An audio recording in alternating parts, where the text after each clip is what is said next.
Hello, welcome to Recapping with Delora and Ashley. Please follow us on Instagram, Facebook, and Twitter at Recapping Podcast. Also, comment, rate, and subscribe on your favorite podcast platform. We're on all the things. We would love to hear your ratings of the movies and shows we review. Email us your audio file to recappingpodcast@gmail.com and we will play it during the show. Or DM us on Instagram and we will post and read it on air. Thank you guys so much for listening. Thank you. So is there a to-do left on your list? Like when the pandemic first started, you said, hey, I want to learn this skill or I want to do X, Y, and Z while I have extra downtime. Is there one thing left on that list that you still haven't done? Wow, that's an excellent question. I don't know if I actually had a list. Okay.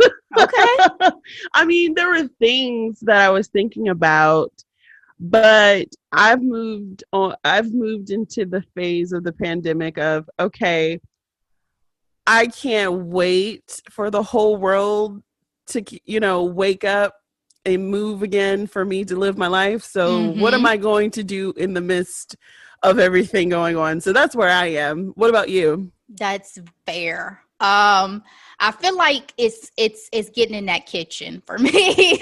I so say it like, we got the time now. I can't make the excuse of, I don't get off of work till X and Y time in the office to get back home. I have the energy. I have the time. At least I thought so. So I'm working towards it. I can say I did make my first meal I've never made before this past week.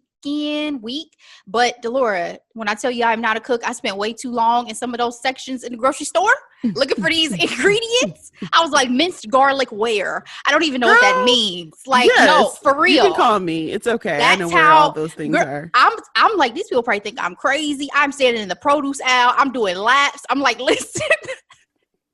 God bless, but I'm trying. Woman. It's all good. It's all good. The thing is that I'm putting in the effort. I'm trying. I'm really trying. So that's my still to do. And thank you so much for volunteering to help because I'll be calling you for sure.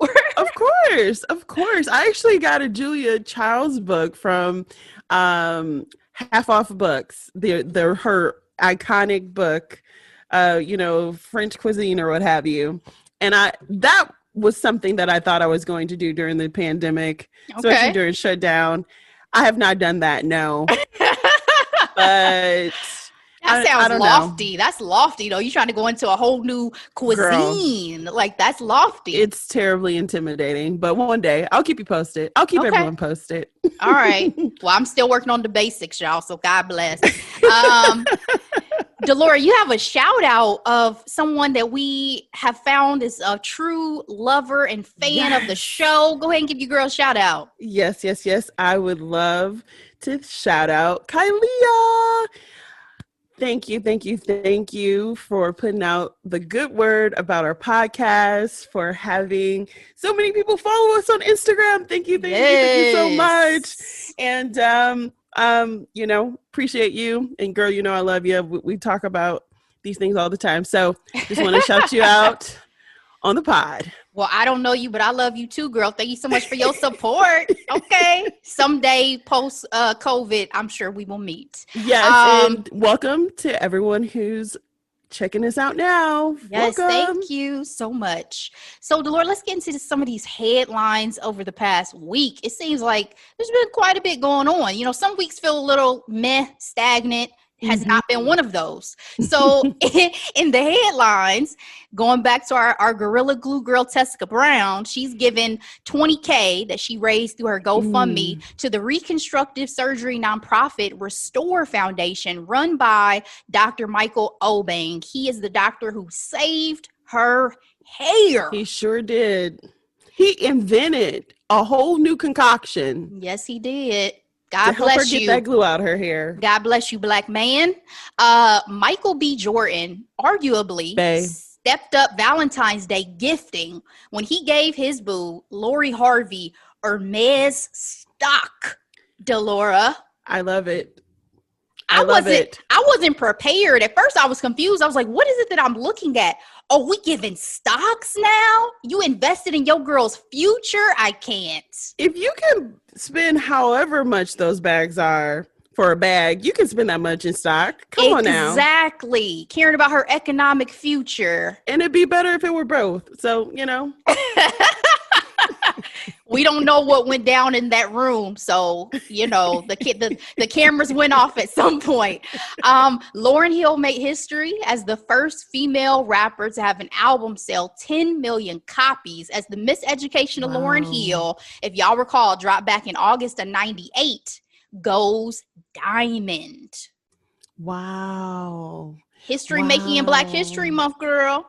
I mean, first of all, is anyone ever going to go diamond ever again? Because you remember back, we lived in the heyday of the music industry, okay? We sure did. Usher went, Confessions definitely went diamond multiple times. You remember Outkast? Shaggy went diamond, right? Like, yes. I mean, not to overtalk you, yes. No problems, but yes, that's amazing. Mm-hmm. Do your thing, Lauren. Lastly, in headlines, congrats are in order for Yo Boo's, Prince Harry, and Meghan Markle as they announced the pregnancy of their second child. Oprah is scheduled to do an interview with the couple for a CBS primetime special airing at 8 p.m. on Sunday, March 7th. I am both elated and terrified all at the same damn time. I love them, but the firm, that is AKA the British royal family. Yeah. I'm just going to pray for them. Yeah. Lord, keep them safe. I was a little nervous, especially with the statement. I was like, I wonder what is going through their heads. This is going to be the first royal born in the States. And I mean, it's just weird. It's just weird dynamics to consider. But we've had this conversation. So let's move into our two main hot topics, Delora. Woo! Child. Chris Harrison and this Bachelor franchise scandal, girl.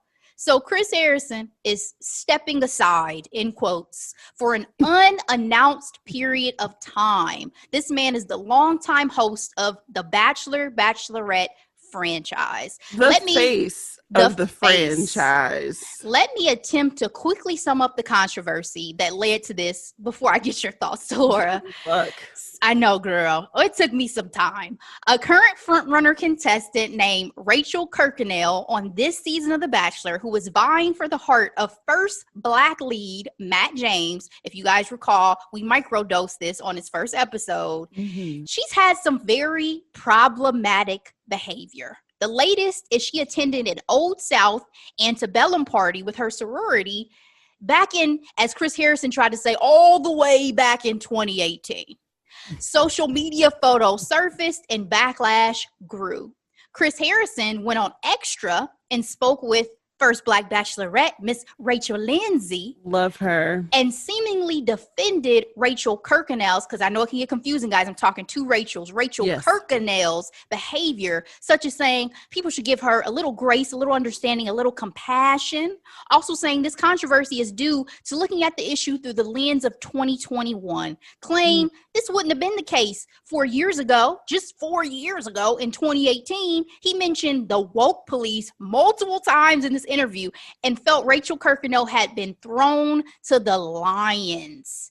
In a subsequent interview that Rachel had, including on her podcast, again, this is Rachel Lindsay, guys, in case of any confusion at this point, she explained her thoughts on the situation further and seems beyond tired of being a part of the franchise. Both Chris Harrison and Rachel Kirkconnell have since apologized for their words and deeds. All of these interviews and apologies live out on these internets, folks, if you care to view any of them in full. Delora, give me your thoughts, darling.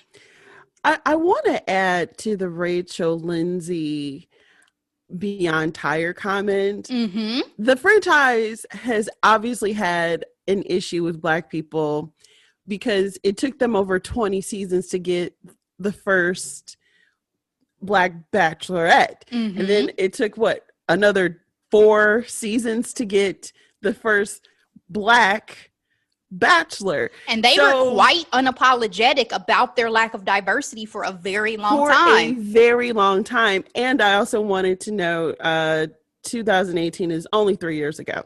So he kept trying to make it seem like it was some distant future.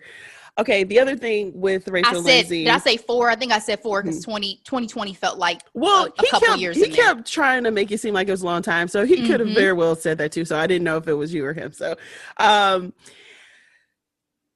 they've also had issues with a recent bachelorette who said the N-word while singing a song and giving a half-assed apology. Hannah Brown. And so, and Rachel is tired because she seems to be the one that's, obviously she's the most prominent voice, but it gets exhausting over time being the only one.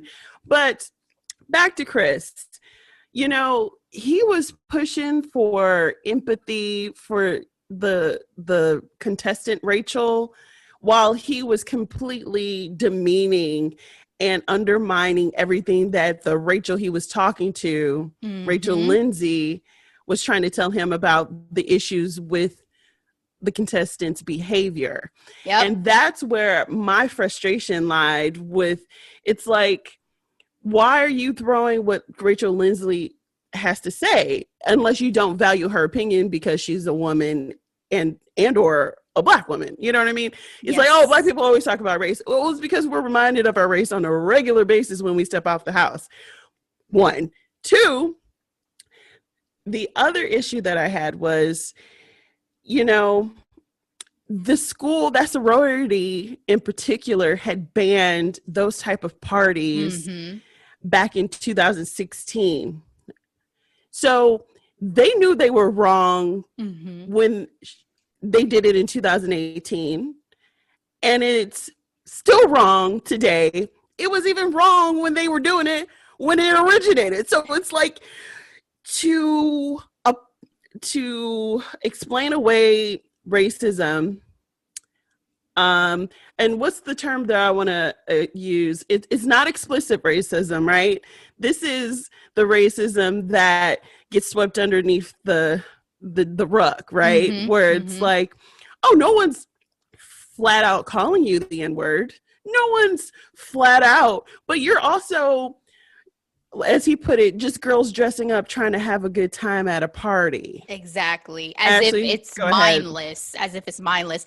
I mean, I agree with everything that you're saying. And I have to agree also with something Rachel mentioned on her podcast, which is that the situation with Chris Harrison was surprising, not because I didn't feel like, oh, he could have these thoughts.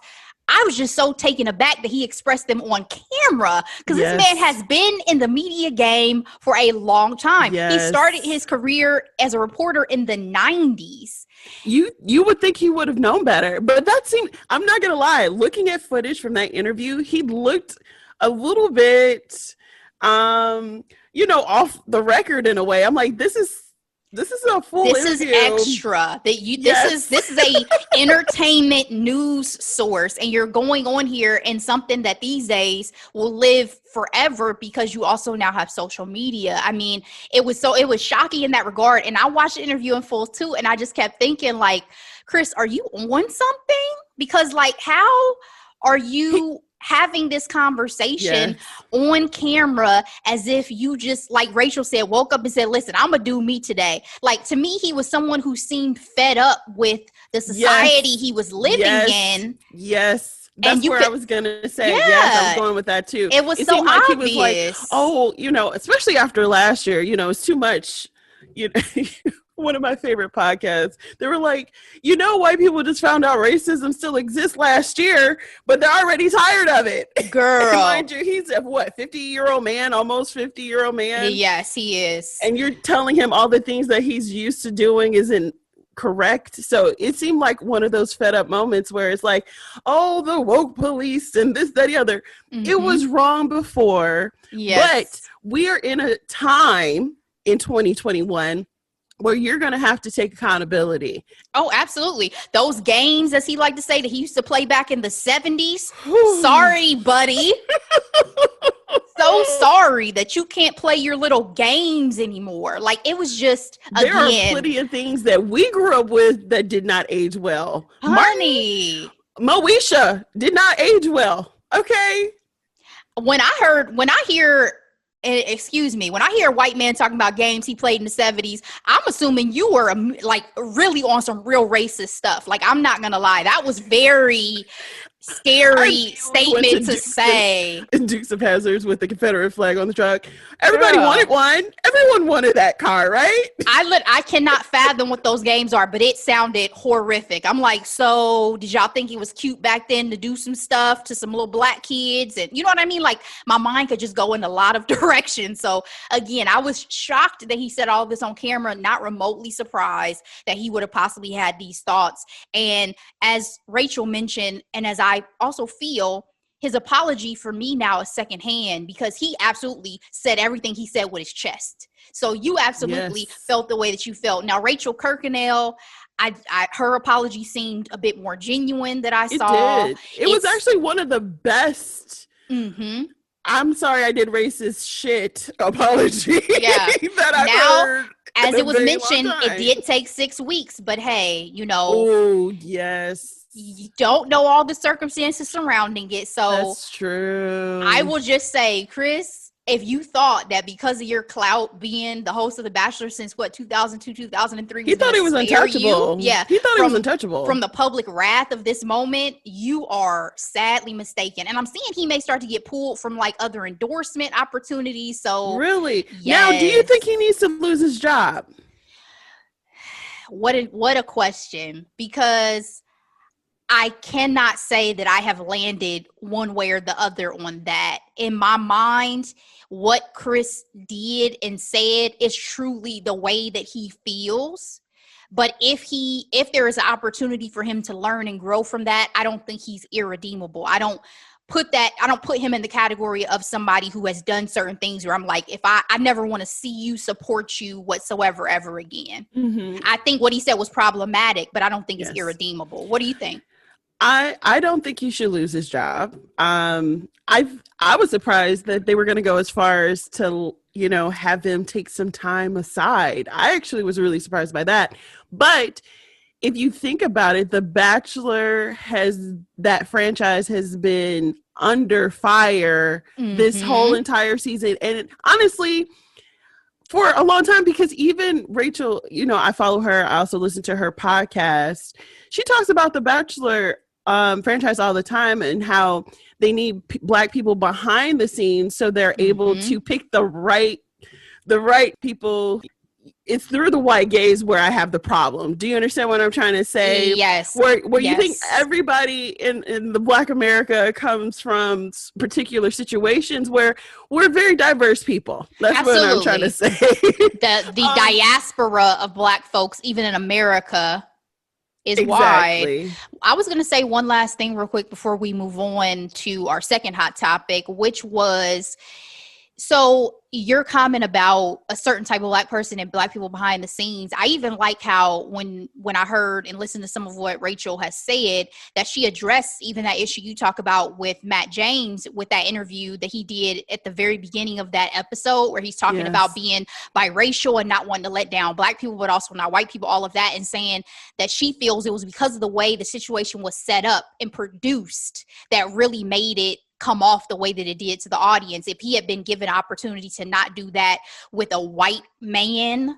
versus, possibly him giving a more unfiltered interview at some point in time, it would have felt more genuine to people watching. Because I remember you criticizing that on our microdose and saying that it didn't feel right for him to have said that, because it made you feel like he was inevitably justifying picking a white woman. And I think a lot of people felt that same way. Again, it's nothing wrong with him picking a white woman, but it's almost like the devaluing of Black women. You know what I mean? No, and I wasn't saying that as in that to you it was problematic for that reason, but that you're trying to justify why the first Black man to come on this series is not gonna have a Black love situation. Matt had to explain, the last few women I've dated have been Black women, X, Y, and Z. So to your point, I just think it's so valuable to think about what having people of color behind the scenes really means and looks like, even for those contestants who may have fit a more perfect mold of what they thought Blackness should be.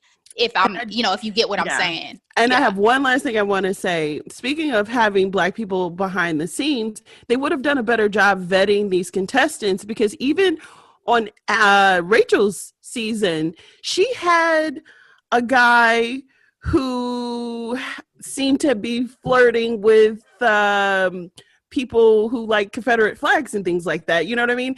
And so you have your very first Black bachelorette with a guy who might be a sympathizer of the alt-right, and it's just kind of like who picked him? Who thought this was gonna be a good idea? Well, somebody thought it was for ratings, but that ain't the type of ratings you want these days. I'll say that. All right, so let's move on to our last hot topic, Justin Timberlake. So, Chile. Following the Framing Britney Spears documentary that was one of your hidden gems last week, there was public uproar and criticism over the actions of some of the folks that have been in Britney's life, and among them, her ex, Justin Timberlake. Was not a good look. Justin issued a public apology on Instagram to both Britney Spears and Janet Jackson, who you all may recall he performed alongside, I should say, all the way back in 2004 at the Super Bowl. Wardrobe malfunction. Justin ripped a part of her outfit off that exposed her breast and negatively affected only Janet's career. Only. Let me read. He went nowhere but up. Exactly. Let me read just a portion of his apology, guys, and then feel free to read the rest. So Justin said, I've seen the messages, tags, comments, and concerns, and I want to respond. I am deeply sorry for the times in my life where my actions contributed to the problem, where I spoke out of turn or did not speak up for what was right. I understand that I fell short in these moments and in many others and benefited from a system that condones misogyny and racism. I specifically want to apologize to Britney Spears and Janet Jackson, both individually, because I care for and respect these women, and I know I failed. I also feel compelled to respond in part because everyone involved deserves better, and most importantly, because this is a larger conversation that I wholeheartedly want to be part of and grow from. Delora, is this apology too little, too late? Abso-freaking-lutely. Really, Justin? Really? I have to say, after watching the documentary, after even him releasing his apology, I'm not completely heartbroken as I might have been if I were in my late 20s, mid 20s. The nostalgia of knowing that when the fan factor was higher, when my fave, understanding that my fave is a absolute douchebag. Oof. Yeah. And actually, one of the first times I realized that Justin was a douchebag, even before this, Jessica Simpson's autobiography. She said that after her breakup with Nick, she had a situation with Justin, nothing serious, but they kissed. Oh, I do vaguely remember that. Yeah. And she said after they kissed, he immediately went to his phone to text Ryan Gosling. And she's like, what are you texting him for? Because they had a freaking bet. And so to hear this and to hear all these small little stories and him just easeling his way through maintaining his popularity or, being able to have a career. Because guess what? After his breakup with Britney, she nearly crashed and burned. Janet couldn't get any work. She went to acting. Not saying that she wasn't acting before, but she got no play. Yeah. No, I mean, it was a harsh reaction and criticism to her. And that's why Les Moonves, who was head of CBS, came for Janet. Wanted to destroy her career.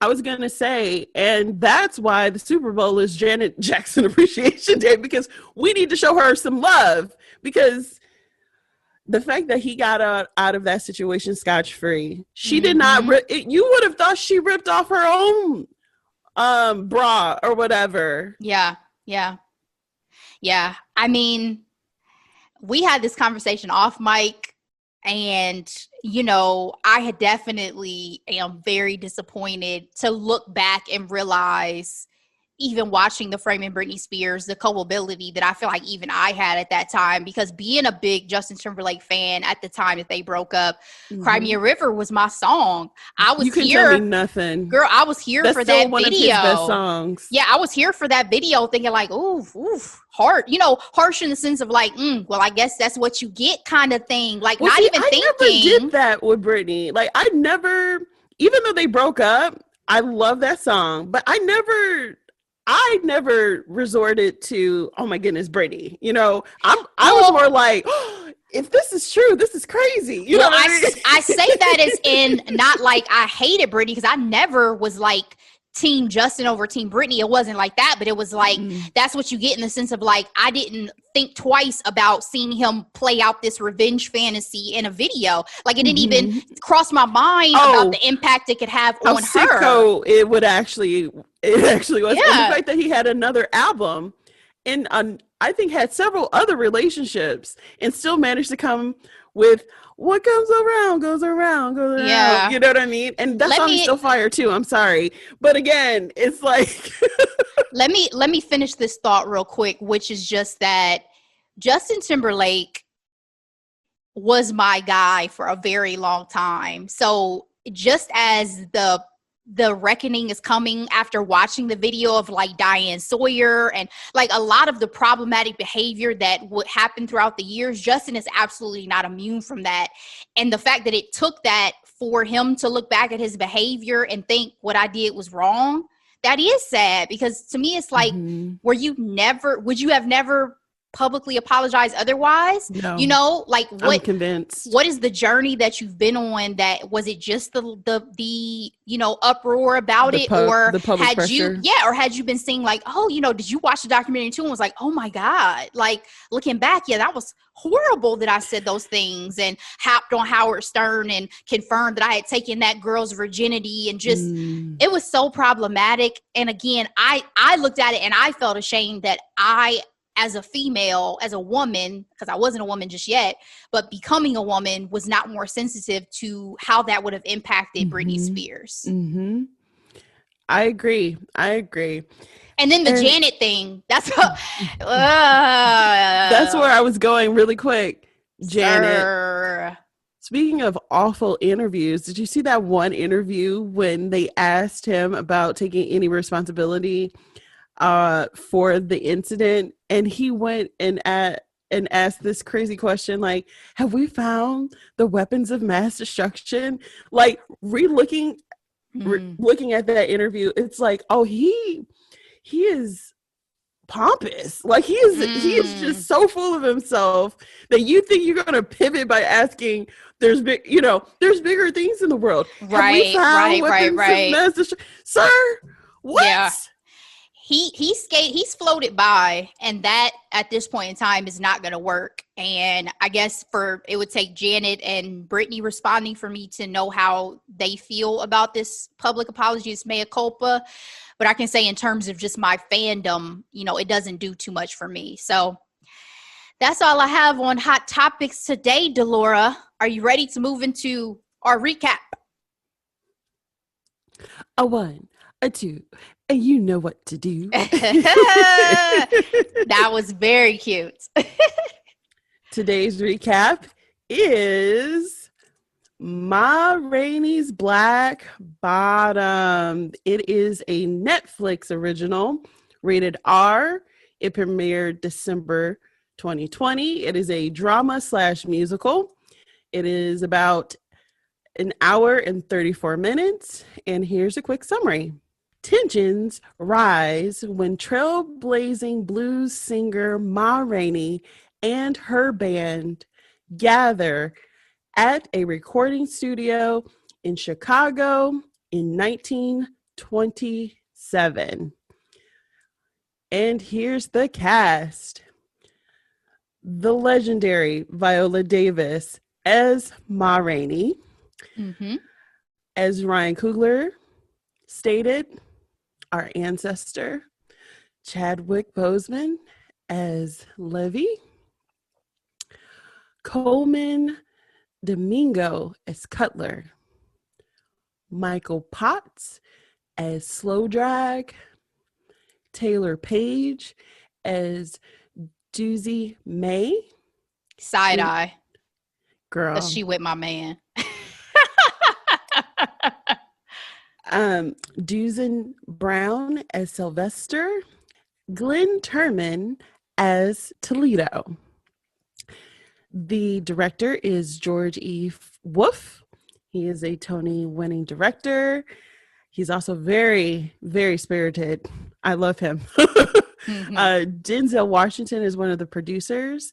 He is currently producing all 10 of the American Century Cycle by the great August Wilson. And to give our audience more understanding of that, it's also known as the Pittsburgh Cycle. It is 10 plays that essentially talks about the plight of the everyday African American in every decade in the 20th century.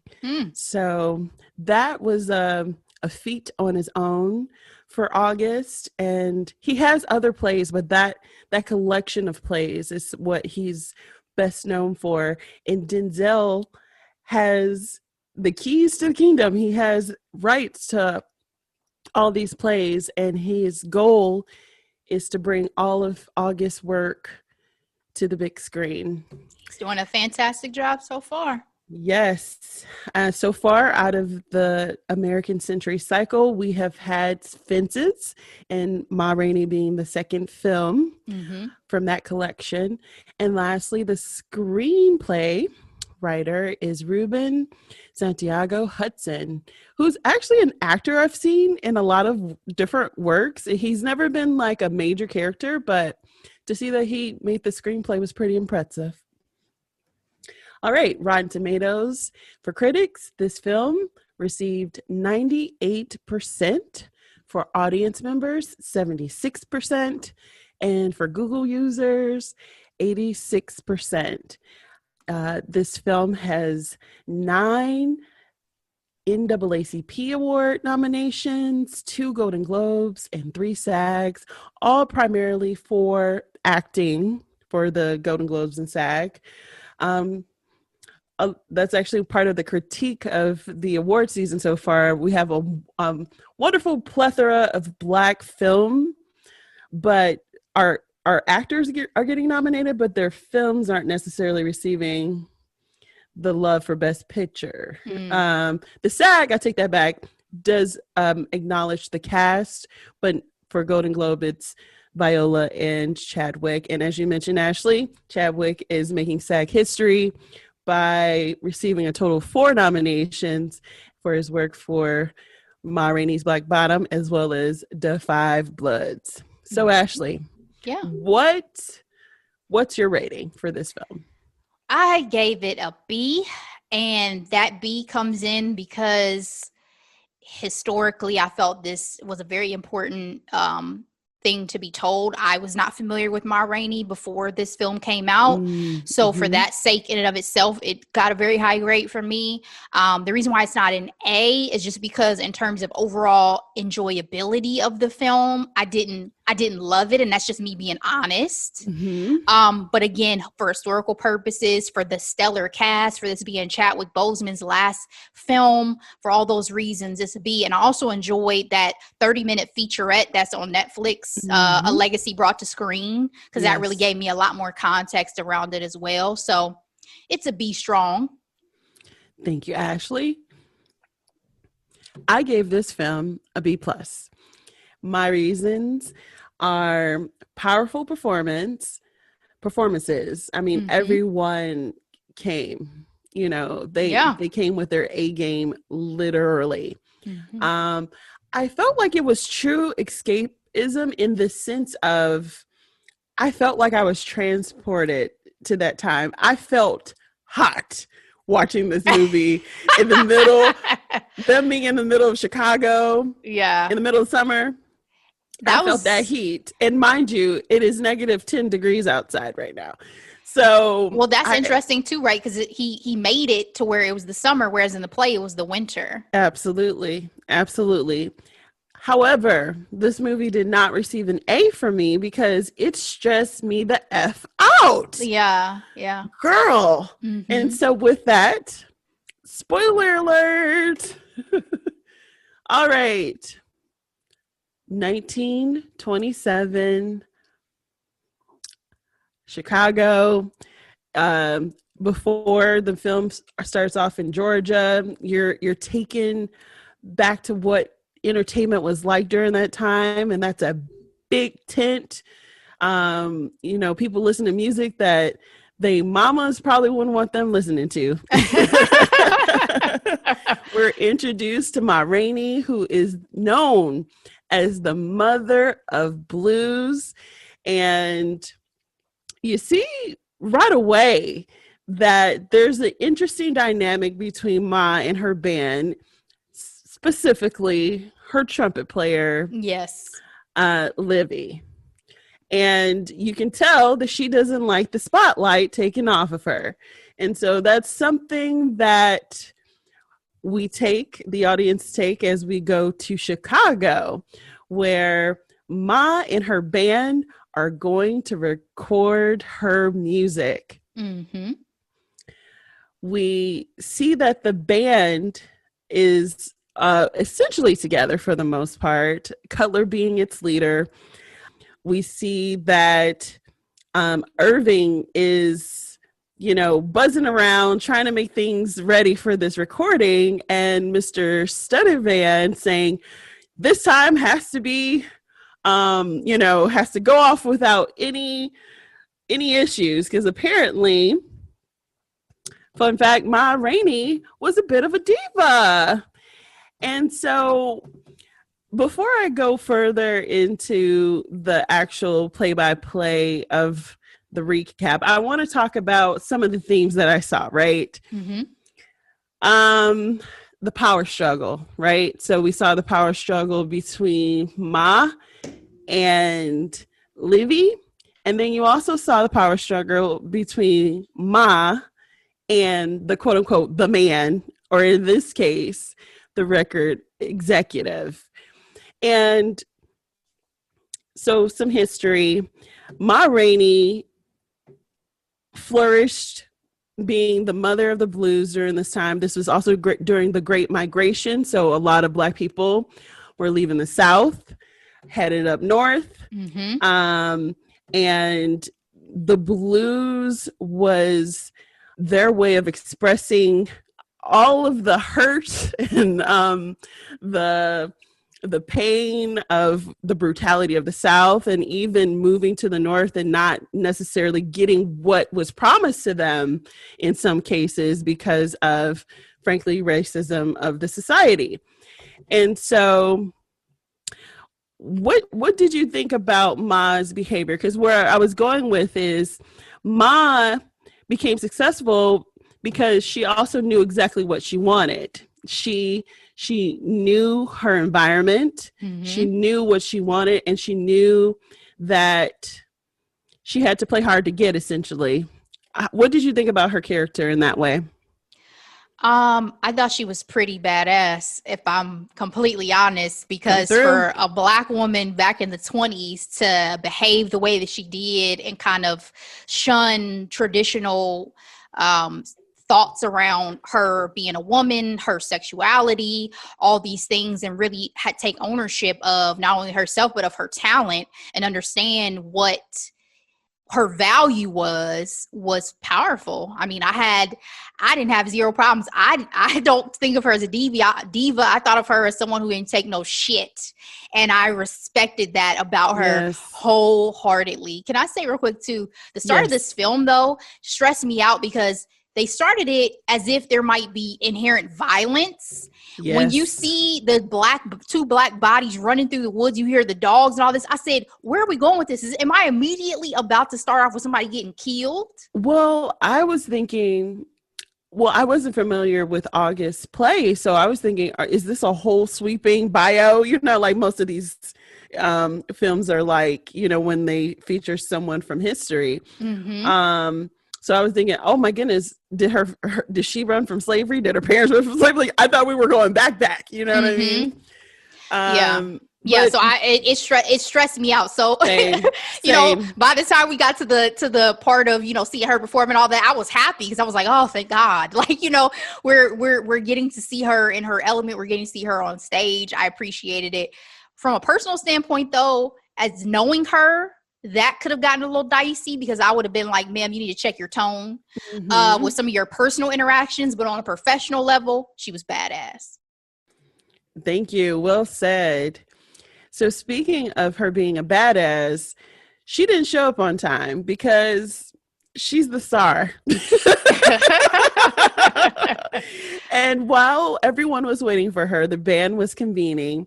And most of the movie takes place in the band room in the basement, as well as the recording. So this is literally one day in time, this whole film. And so while the band is waiting, they have a lot of interesting conversations, Ashley. Yeah, to say the least. To say the least. One of the things that you learn really quickly about Livy is that he's new school. He's flashy. He shows up late with a brand new pair of shoes with money that he barely had. And Delora, I have in my notes those yellow fucking shoes. These shoes have so much meaning as this film goes on, Ashley, as you know. Yeah. Mm-hmm. And Levy is truly talented, but his reckless ambition is something that will ultimately be his demise, so to speak. Yeah. So I say that to say he wants a more up-tempo type of sound. He wants to play with the notes, and Mr. Irving likes it. And so does Mr. Sturdivant. And so much so that they said that, he was bragging to the guys that they want him to play his version as well as make new songs, and he's going to get himself a band. You know what I mean? Yes. And Cutler's like, you know what? We're going to listen to Ma, because I have to say, I love Cutler because he was pretty much like, that's cool and all, but our job is this today, right now. Mm-hmm. He was like, whatever Ma wants, we'll do. And so Mr. Irvin confirmed that Levi's version is the one they should practice, so they practice it. And just imagine, this man is a manager. This man is just a manager. You think you're going to tell the artist? Yes. And mind you, this is before Ma gets here too. So yeah. And the thing about this too, and I'm going to bring it up now. When I watched this the first time, I didn't even know that Irving was her manager. The way he was running around seemed like he was serving Mr. Sturdivant. Yeah. And so I felt some kind of way, especially after watching it all the way through the first time, seeing all the events that unfolded, and then, seeing it again. It's like, okay, we see who he prioritized. Exactly. And I also want to note that Ma's music isn't really selling that well in the North. And in the documentary, the one that you mentioned, Ashley, Viola mentioned that when she approached this role, Ma is in essentially the twilight of her career, right? Mm-hmm. Because she is the mother of blues and she has had success and she has these recordings. However, this version is dying down and her competition is getting more shine, i.e. briefly mentioned Bessie Smith. And I think I read too, when I went down the Google rabbit hole, her contract was abruptly canceled in real life in 1928, which would have been the year after this. Wow. Good job. Thank you for that, because I did not see that. Mm-hmm. And fun fact, Betsy was a mentee of hers. Yeah. So, you have that bit of animosity there as well. Like, okay. I taught you everything I know, girl. Yes. All right. So I'm going to move forward, and Mom makes it to the recording studio.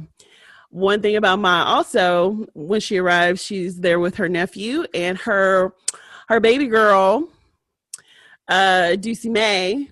And that's another thing about Ma that makes her a little bit unconventional for that time. She was very open with her queerness. Mm-hmm. And so that was her booty, her side piece. I don't know why I said booty. I don't know where I was trying to go with that. So Ma arrives. She's ready to perform, and she hears that they want to do Levy's version. And she was like, no, we're going to do my version because this is my music. You know, this is my song. And she's like, I listen to my heart. The other thing that she was very adamant about was having her sweet young nephew, Sylvester, do the opening for this song. Ashley, when I tell you, when she sat him down with her band to practice and the looks on those men's faces, that was the funniest scene in the entire film for me, because that young boy had an awful stutter. What did you think about that scene? Man, I'm just like, I feel like stuttering has been in the media so much lately. You know, we had Bridgerton with the stutter. Yes. We had Amanda Gorman with the speech impediment. We got Biden overcoming a stutter. I'm like, what is going on with stuttering? Just seeming like, you know, it's coming to the forefront so much. But obviously, especially in music at the time, I would have imagined the impatience, right? The frustration of being like, so how many takes would it take for us to possibly get this right? So I understood where they were coming from, but did she had a level of patience I did not, because she was determined to get her nephew a check, though. Yeah, good for her. Good for her. Whatever it takes. I make more money than everybody combined. So we're going to do this as many times as it takes, is what she said.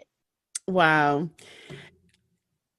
So while the band is practicing, Mr. Stuttervan comes down to check on the band, and Livy seems to code switch when speaking to this recording exec, and asking him about the music that, again, he said that the exec asked him to create. So he's like, yeah, I got those songs. I got my band. Just tell me when you're ready. And so the guy's kind of like, you know, pushing him off. He's like, oh yeah, I'll take a look at him. And he takes his music. And so when Levy goes back to the band room, the guys are laughing at him, saying that he's spooked by a white man.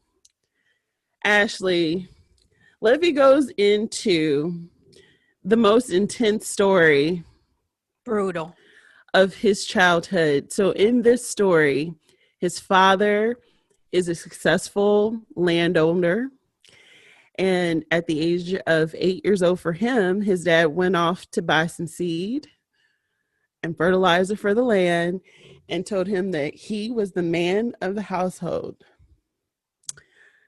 That night, his mom was raped by 8 to 9 white men.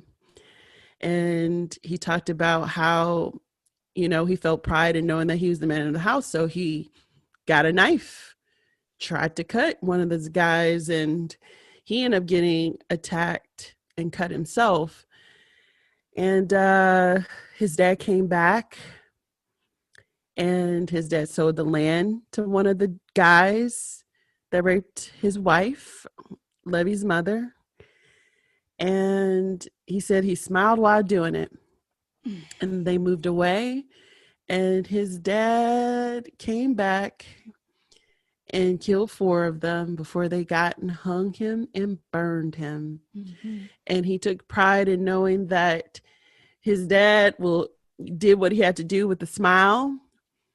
And he would say, you know, yes, sir, to whoever he pleased, because he knows what the end game is. Ashley, Mhm. Tell me about your thoughts about this story. I mean, like I said, brutal, right? I mean, one of the lessons I took from the interactions, particularly this one, was just that reminder that you just never know what people are going through or have gone through. Because this really came about because of the antagonistic relationship that he and the band kind of had over the course of the film.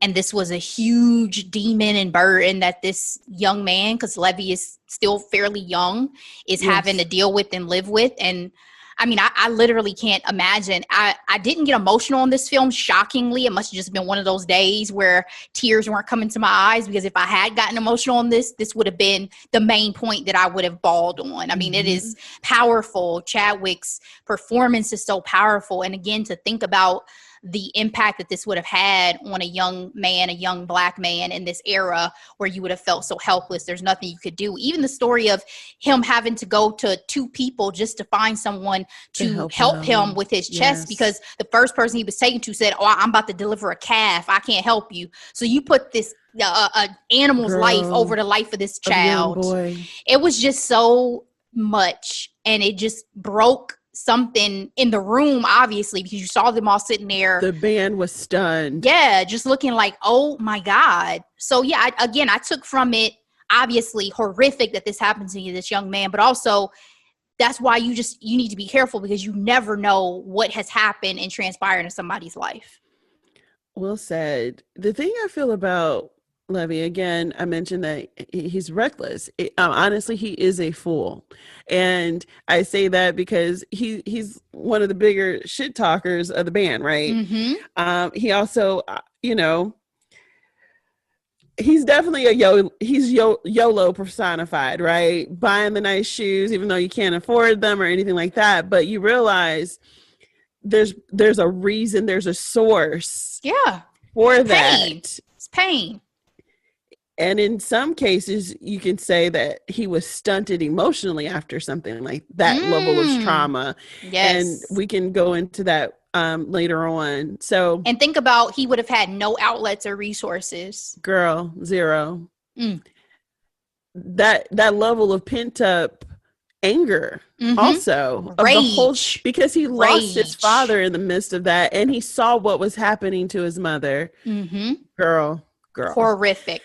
So apparently the film director also thought that was a good time to just go ahead and switch scenes, because we get into the Coca-Cola scene, I like to call it. So the band is ready. Ma Rainey is ready to perform, but they didn't have her Coca-Cola. She had her list, and Irving, her manager, a writer, as they call it these days. Thank you. Her manager didn't take care of what he was supposed to take care of. And she was like, I will not sing until I get my Coca-Cola. Mm-hmm. So she sent the guys out to get her Coca-Cola. I should have did a drinking game on how often she said Coca-Cola, because that mess was hilarious to me. And during this time, she was talking to Cutler, the leader of the band. And she pretty much told him, hey, I need for you to fire Levy before Memphis. So essentially she was like, after this recording, I'm done with him. Mm-hmm. And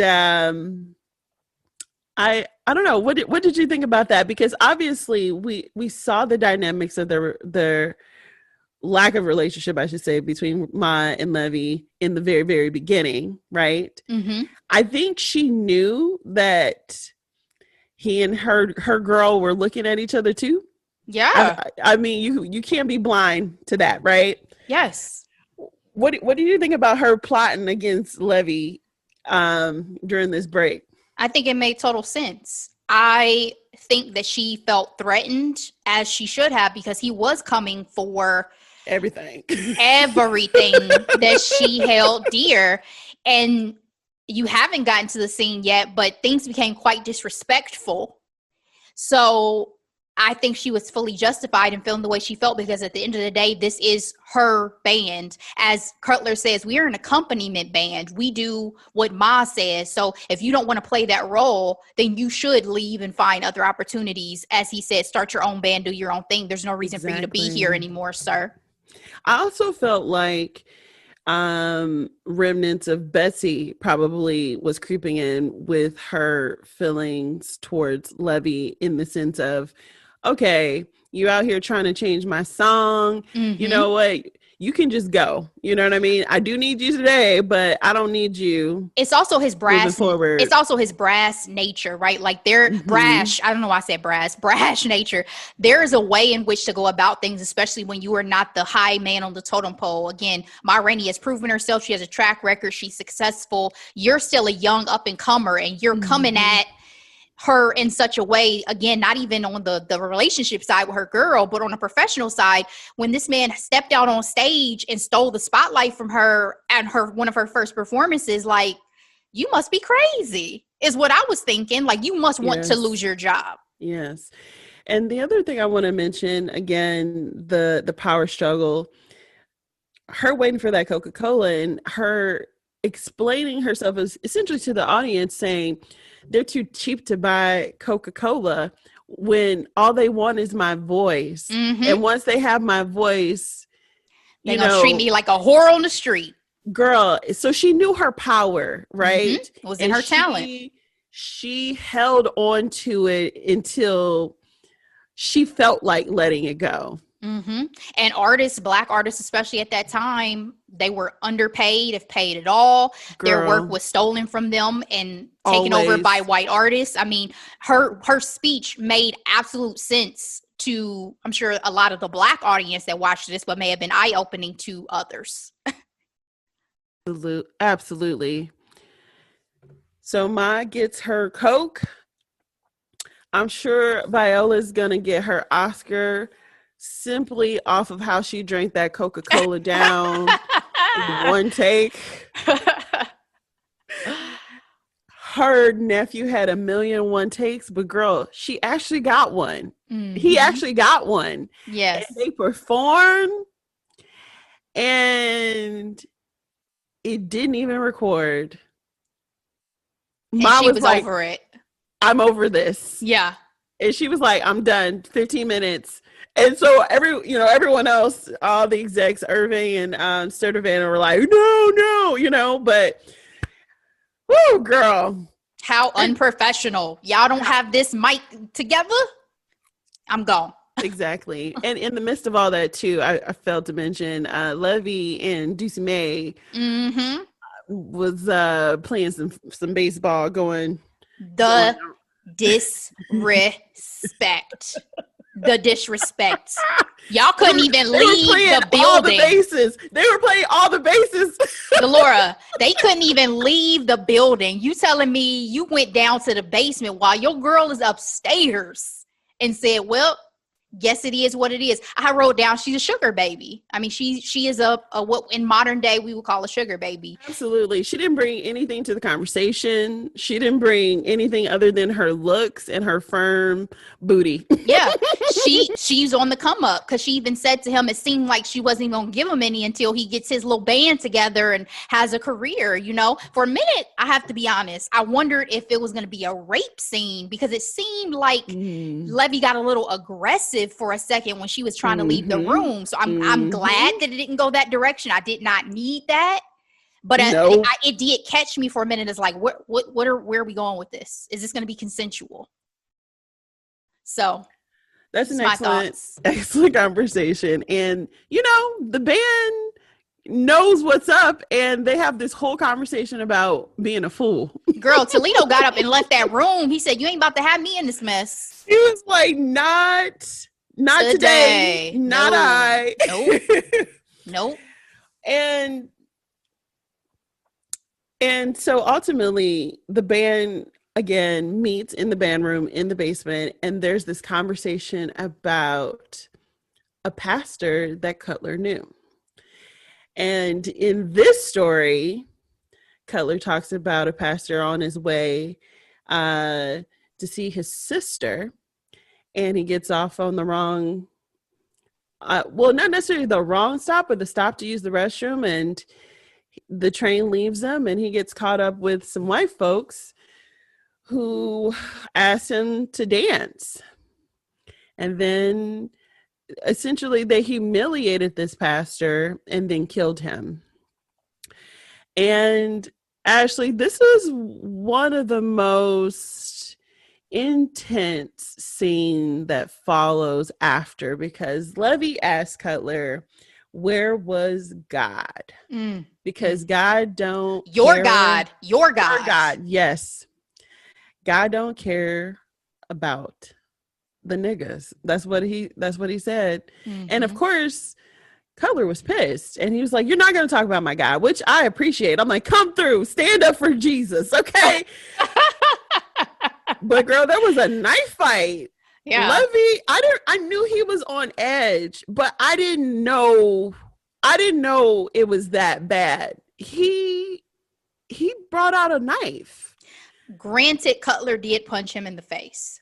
Oh, that's true. Yeah. That's true. Not to say that it should need to be elevated to a knife situation, but I'm saying it's hard in that situation to look at it as just a one-sided thing, because Cutler was very upset with Levy's words and took it to that next level. And then Levy said, oh, really? Okay, we're going to take it all the way to 10 then. Yes. Where's your God now? Save this man. And so this goes into the most intense monologue that I felt completely uncomfortable with, because Levy was cussing out God. And you do find out in the midst of this intense scene that it all goes back to his mom.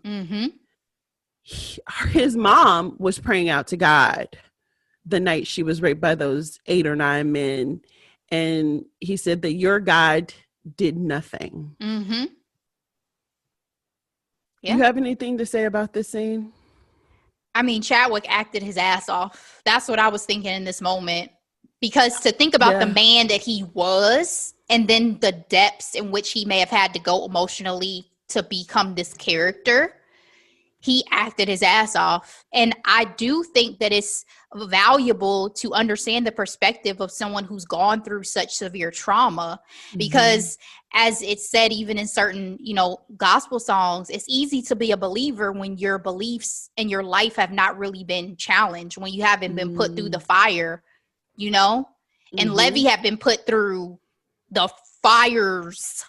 Fires. But I will say, I felt uncomfortable because, you don't speak ill of God. You know what I mean? And I mean, it was blasphemy in the eyes of believers, right? But again, fair and valuable to me to reflect the thoughts and opinions of someone who has gone through something so traumatic at such a young age before you're able to even remotely form the tools to deal with something like that. I mean, there's been other forms of art that have showed you that journey of people where they start to either completely lose their relationship with God if they ever had one, or question it heavily in moments of trauma. So, I mean, I'm sure God understood when he watched this film.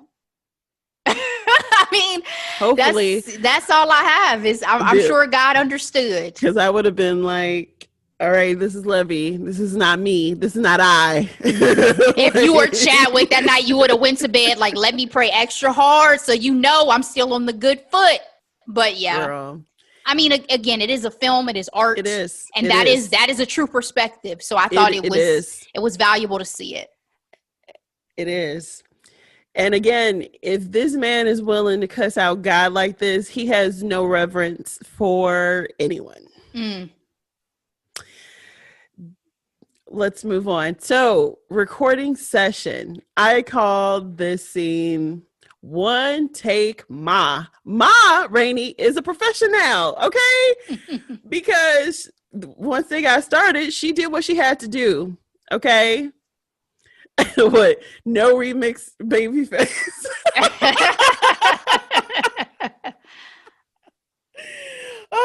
But tensions grow because Ma calls out Levy for playing all those notes. She's like, messing up my song. You doing too much. And of course, Levy being, again, as I mentioned previously, emotionally stunted. He's just, and again, reverence for no one. Mm-hmm. He's like, well, I don't care. And she's like, oh, well, if you don't care, you're fired. Point blank, period. Period. And he storms out the room. There's this door, Ashley, that was attached to the band room that Levy has been playing with throughout the whole film. And in his frustration and anger of being fired, he finally got the door open just to see that there was nothing but a brick wall on the other side. The director said that he wanted that to represent racism in America. Mm-hmm. Specifically speaking of the time, right? The promise of Southern Negroes during the Great Migration going north with the promise of wage jobs and, less trauma from, the constant threat of racism that's in the South with the hangings and everything of that nature, just to get up north to be discriminated against and not necessarily finding job and work and still facing some of the same violence. You know what I mean? Yeah. And I'm glad you brought this up. That was probably one of my favorite things that George Wolfe said during that featurette. Yes. But I got that immediately before I saw the featurette. I was like, ooh, this is a metaphor, ain't it? Well, for sure. I took it as it was isolated more so to Levy than thinking about the bigger picture at the time. I'm just thinking like you think you want so badly to get to the other side of something and only to get over there and realize you have nothing. And that was where Levy was in my mind in the film at that point, right? You thought you had all these ambitions, all these dreams, all these goals, and you think you finally possibly are going to break through, and you get there and you have a fucking brick wall in your face. That's where you are as a character. Ashley, all right. So I want to talk about a couple of things before we get to the finale of this film. So they finished the recording and Irving is not doing his job. He keeps making excuses for this record studio exec. Oh, well, he can't pay in cash, or you got to take money out of your check for your nephew. And she's like, I'm not leaving until my nephew gets his own check or gets his own money. Mm-hmm. And again, the power struggles, how she got her nephew paid and walked out the door and realized that man who was trying to get over on her had to essentially kiss at her feet because she needed to sign some papers. Mm-hmm. Ashley, what did you think about this? The release forms for those records. Badass. Again, that she was nobody's fool. You think I don't know what you're doing? Oh, you came over here and you paid my nephew because you realized that I didn't sign the release for you to have my songs. I put them on a record. But that don't mean that they belong to you at this point. Right. Just the smarts of the era, the fact that this Black woman again knew and did not suffer a fool. I appreciated her. I respected her so much because we see the complete contrast of that with Levy. Yes, she made them sweat, and I appreciate that. So Levy's terrible, horrible, no good, very bad day continues. Oh, Ashley. Is that Nickelodeon reference? It's a book. Okay. Did they make a film on that? They did. Okay, that's why I was like, I'm remembering it like on Nickelodeon or something. Got it. Girl, so he sees Mr. Stanovan and asks him about his band, his music, right? He wrote these songs.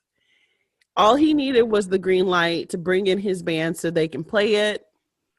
And, he can make a name for himself because he was actually talented, And Mr. Stanovan played it real cool by saying, "Oh well, no, I don't need to hear it." I heard some other band, because I think he did mention that somebody played another song of his and he didn't really like it, so he doesn't want anything to do with it. And he was like, "Oh no, let me. You haven't heard me play." And Mr. Setovan essentially said, I can pay you $5 a piece for the songs that you wrote for me." He did just that. And Levy is distraught. I knew immediately that his work was going to be stolen from him and that it was going to be given to a white musician. You knew that then? I knew that immediately. Did you? Yeah. So for me, I didn't gather that immediately. When I saw him, pay him short of what the true value was, I was thinking, like, was he trying to wash his hands of him because Ma did? You know what I mean? Mm-hmm. And so that's where my mind was the first time I saw it.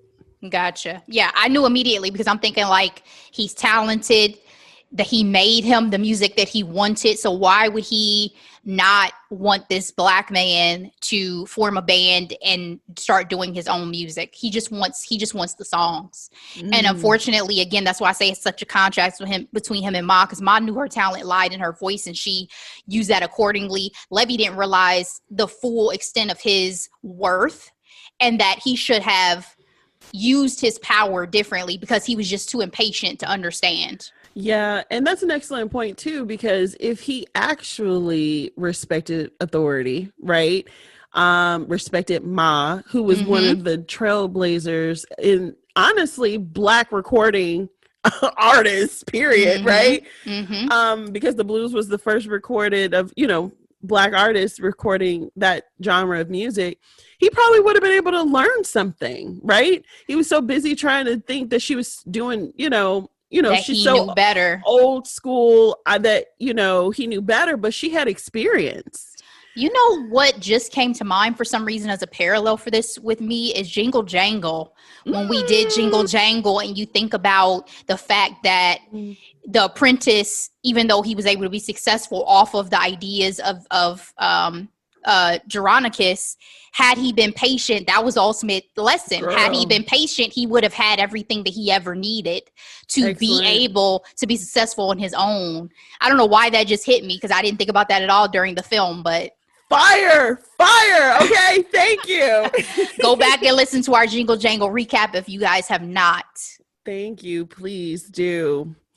All right. So a distraught Levy makes his way back into the band room, and Toledo accidentally steps on his shoe. Those yellow fucking shoes. This was the straw that broke the camel's back, Ashley. Because he was willing to fight Toledo, and Toledo's like, hey, I said I was sorry, like one normal person would think, right? And Levy goes and pulls out that same knife from the fight earlier and stabs Toledo in the back. That's what made it worse. You stabbed him in the back. What a coward.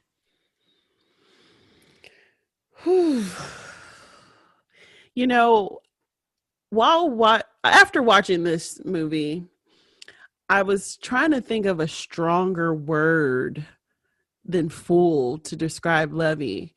And I realized I really couldn't come up with one. I had to go to the dictionary and the best I could come up with was Levy is a jackass, Ashley.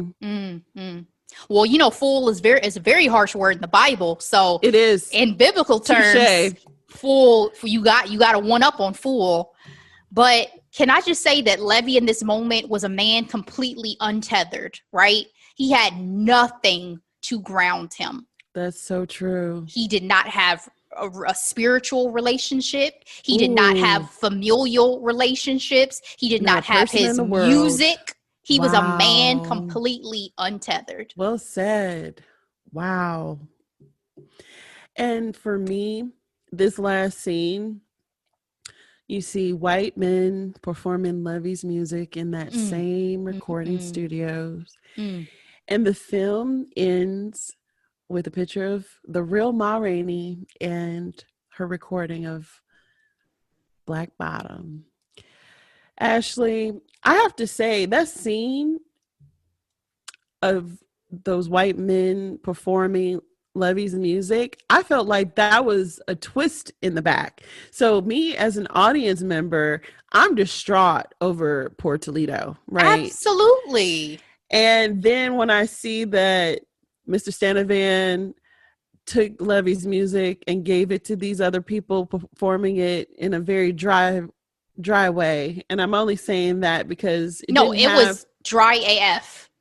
They had no soul in that yeah, room. yeah. It was mechanical.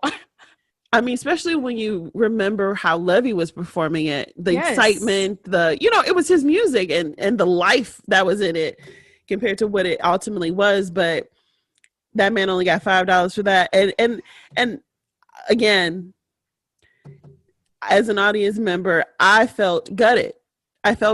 So Completely. when I try to think about how I felt about this movie, it actually took me a while, Ashley. Mm-hmm. It took me a Yeah. while, like, okay, it's not a bad grade, but I didn't feel uplifted. Granted, you don't get that in every film. I understand that. Exactly. Yeah. But, and then especially with it being Chadwick's final film, I told you it took me Mm-hmm. forever to watch this film because of that. Yeah. And to see him in this character. Yeah, exactly. It was unexpected, except some people had already told me that they were disturbed by his performance. And I was like, what does that mean? Because I didn't go into it having any idea of who his character was. And I have not seen 21 Bridges, so I'm saying this as a caveat, but I think almost all of his films, he's the hero.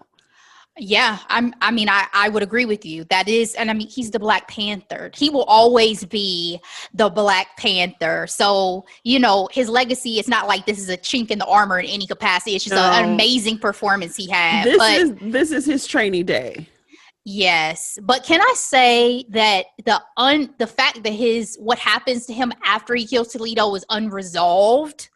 Yes. Bothers me. Yes. I was even telling my mom, he's in jail though, Ashley. Is he, or did they kill him? Because that's True. I have to be honest with you, because of the era, even though he killed Toledo, I was immediate like, oh, but wait, what's going to happen to you? Like, are you even going to be able to go to trial, or are they going to find some means or reason to kill you? Obviously, if he had killed a white man, he would have never made it to trial, right? The fact that he killed a Black man, I don't know how that's going to go for him, but they left it unresolved, which was like, I don't know. I don't know how to feel, because there's this thing hanging out here with his character.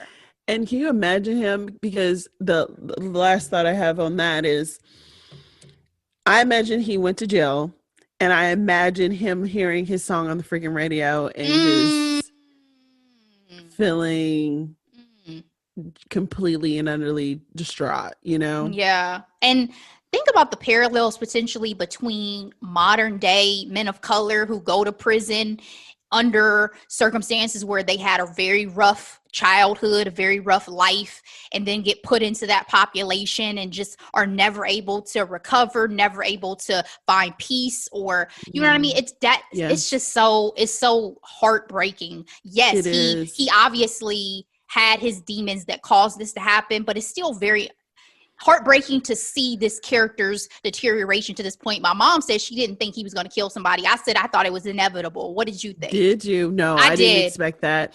But what I will say is that is why this performance is so freaking phenomenal by Chadwick Boseman, because Levy, by any stretch of the imagination, is just an ain't shit person. You know what I mean? Mm-hmm. But the way he was able, obviously written by the talented August Wilson, right? He created these characters, but the fact that he was able to perform it in a way where you actually was there with him. Yeah, and felt with sympathy. Him being that 8-year-old child, even him during that disturbing scene cussing out God, seeing that connection to that night where his mom was completely violated and how that night took everything away from him. You know what I mean? Yeah, you feel a compassion for the character, even with everything. And so that ain't shit then turns into quote unquote complicated, right? That is the perfect word. He's quote unquote complicated. Not everybody would have been able to do that. And that's why, again, this film, he's going to get a posthumous Oscar. I mean, I feel that in my bones. I'm feeling like I'm about to cry right now. And it's going to be well deserved, but it's just such a complicated. But okay, so there's a couple things I want to mention about August Wilson and his art that I really loved, that I learned from the post video that Ashley mentioned earlier. He took pride in the ordinary. So just like Fences, his stories are about the Black American experience in our everyday lives, in a moment, like in this particular movie, in one day, what happens, and all these dynamic people interacting with one another in literally 2 or 3 places. right. And getting such a rich story out of that is truly talented. And I'm super excited to see the future movies coming out. I know Denzel, I think he's a wonderful producer. I've enjoyed the things he's produced. So is there anything else you want to mention about the film? I think that it is going to rack up some awards. I think Chadwick is going to get that well-deserved posthumous Oscar. And I hope that this just shows that these stories of Black people in history, in American history, because it's not just Black history, are worthy and deserving to continue to be told. Well said. Oh, one last thing. Fun fact, the only real person in this story is Ma Rainey. Everyone else is fiction, or they're fictional characters. So, Ashley, that is our recap this week. Thank you so much, Delora. Month. We actually got some Black history up in here. Honestly, we've been doing pretty good. Well, Sylvie's Love didn't represent anybody real, but I mean, 2 out of 3 so far is pretty good. Yeah, absolutely. And we have to give levity too, because Black joy and so Black important. Love and all those things are just as important to highlight. Exactly.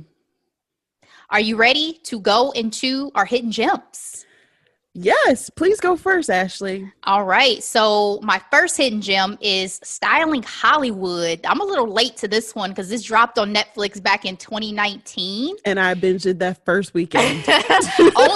only one season still. But Jason Bolden, who's a stylist, and Adair Curtis, they're husband and husband of JSN Studio. This is just basically a reality show about their lives.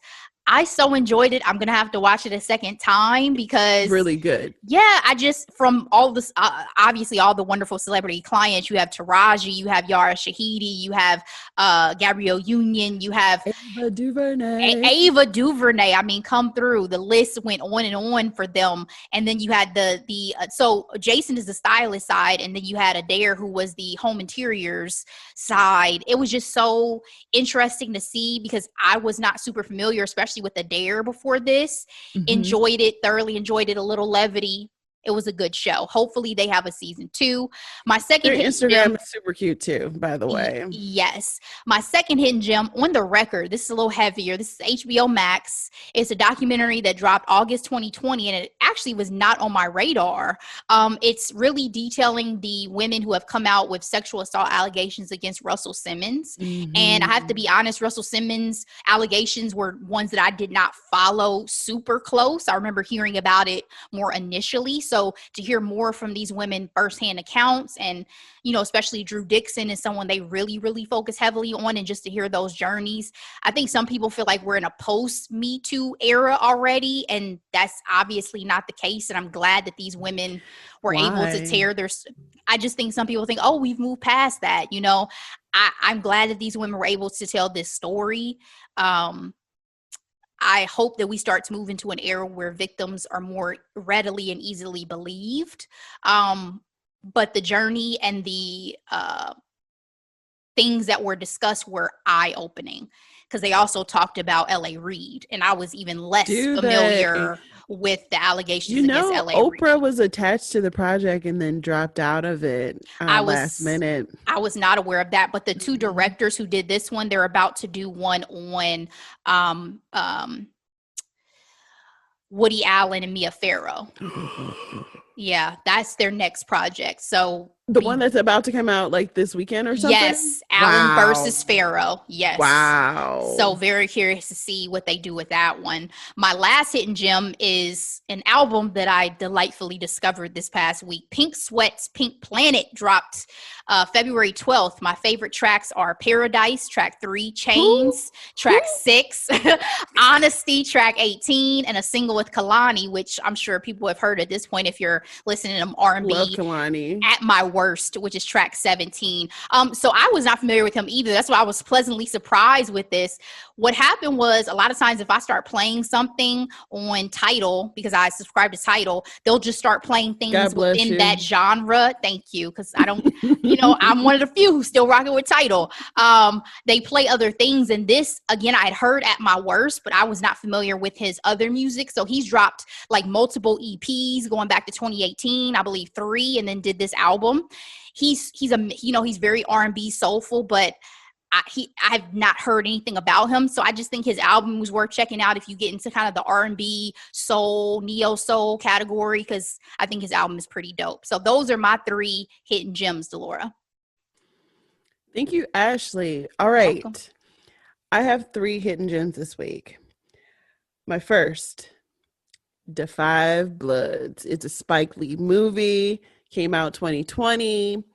If you want to see Chadwick in a more endearing light, this is one of his last final projects. The film is a lot. I do not enjoy Vietnam War movies. Mm-hmm. I also do not enjoy World War II war movies either. I don't have a problem with war movies if they're fighting with swords and riding on horses. It's the you know what I mean? Anyway, but I thought Chadwick did an amazing job. Del Rey is phenomenal in that movie. He's actually probably similar to Levy in some ways, if you ask me. Okay. My second hidden gem is Fences. Fences is the first of the American Century Cycle to be made into a film, produced again by Denzel Washington, also starring him, and Viola Davis. Viola won her first Oscar for this role. So hence I said first Oscar, because I think that greasy makeup may do it for her. You know what I mean? Yes. And so to give you context to know what exactly we're talking about and to get you familiar with August Wilson's work. And my final hidden gem this week is Bessie. This film came out in 2015, starring Queen Latifah. If you want to see another portrayal of Ma Rainey, this is the film for you. So Ma Rainey in this film is played by Monique. So she's a prettier version of Ma Rainey, I would say. She didn't come off very greasy or anything like that, but you do get a glimpse into her badass businesswoman ways. That is definitely highlighted in this film. And you also see her relationship with Bessie, who again is known as the Empress of the Blues. So Ma Rainey, the mother of the blues, Empress of the Blues, Betsy. Okay. So those are my hinges this week. Nice. Well, thank you so much, girl. And we're going to Thank get you, out of Ashley. here, kids. But next week, Disney Plus original Soul coming at you as our first animated final recap of the month for Black History Month. But obviously, we'll still be covering many a Black film and television show. So never fear. But yes, next week, Soul, we will have a special guest, our girl Shamika, joining us on the pod. So looking forward to that. In the meantime, guys, have a great time. Be blessed. Delora, see you, girl. See you, Ashley.